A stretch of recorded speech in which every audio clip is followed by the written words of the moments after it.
नमस्कार, आप देख रहे हैं बिजनेस टुडे बाजार। मैं हूं हर्ष शर्मा। इतने समय से जिस सवाल का जवाब निवेशक ढूंढ रहे थे, शायद उसका जवाब मिल गया है।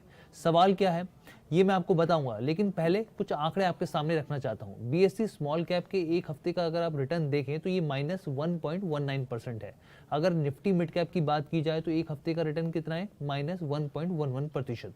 वहीं ईयर टू डेट रिटर्न को देखें तो बीएससी स्मॉल कैप ने करीब 5%, सिर्फ 5% रिटर्न दिया जनवरी से लेकर अब तक अगर देखा जाए तो।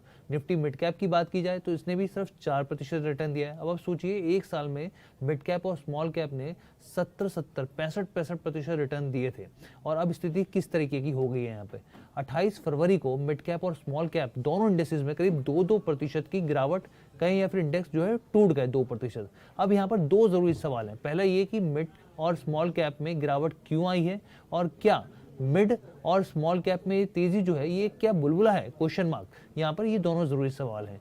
ये दोनों के जो जवाब है खुद सेबी और एसेट मैनेजमेंट कंपनियों का प्रतिनिधित्व करने वाली एमफी ने दिया है।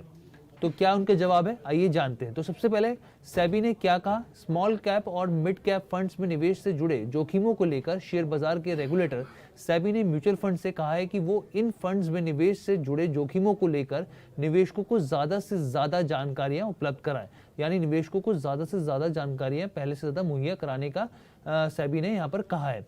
सेबी ने ऐसा क्यों कहा है ये भी जान लेते हैं। देखिए, निफ्टी मिड कैप 100 की बात की जाए तो पिछले एक साल में इसका जो रिटर्न रहा है वो 60% रहा है। अच्छा खासा रिटर्न रहा है। बीएससी अगर स्मॉल कैप की बात की जाए तो इसने भी एक साल में करीब 65% रिटर्न दिया है। अब इसके इतने शानदार रिटर्न से निवेशक ने क्या किया? भर भर कर मिड कैप और स्मॉल कैप में निवेश किया है, और स्मॉल कैप और मिड कैप फंड्स में निवेश की बाढ़ ने रेगुलेटर की चिंता को बढ़ा दिया है। सेबी को ये चिंता सता रही है कि अगर शेयर बाजार में तेज गिरावट आई तो म्यूचुअल फंड्स के स्मॉल कैप और मिड कैप फंड्स कैसे बर्ताव करेंगे। ये बहुत बड़ा सवाल है कि किस तरीके से वो रिएक्ट करेंगे, क्योंकि जब एकदम से गिरावट आती है तो जो निवेशक होते हैं रिडीम करना शुरू कर देते हैं, और यही सबसे बड़ा कंसर्न है।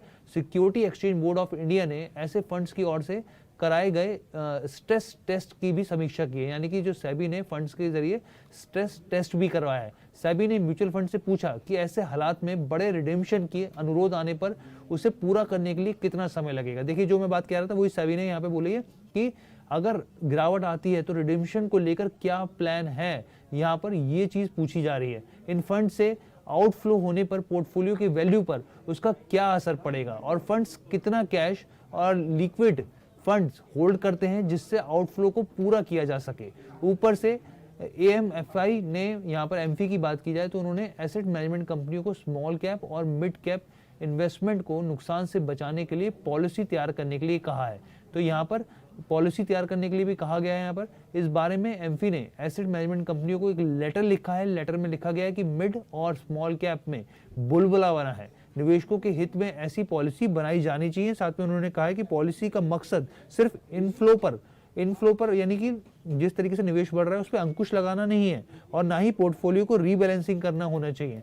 साफ तौर पर उनका कहना है कि कंसर्न निवेशकों से जुड़ा है कि नुकसान एकदम से अगर गिरावट आती है तो बड़ा नुकसान ना झेलें, उससे वो बचें। और क्योंकि क्या होता है कि एकदम से जब रिडीम करने की कोशिश करेंगे तो वो दबाव जो है वो म्यूचुअल फंड्स पे भी देखने को मिलेगा कि किस तरीके से वो पैसा या फिर रिडेम्पशन वापस जो इन्वेस्टर्स हैं उनको लौटाएंगे।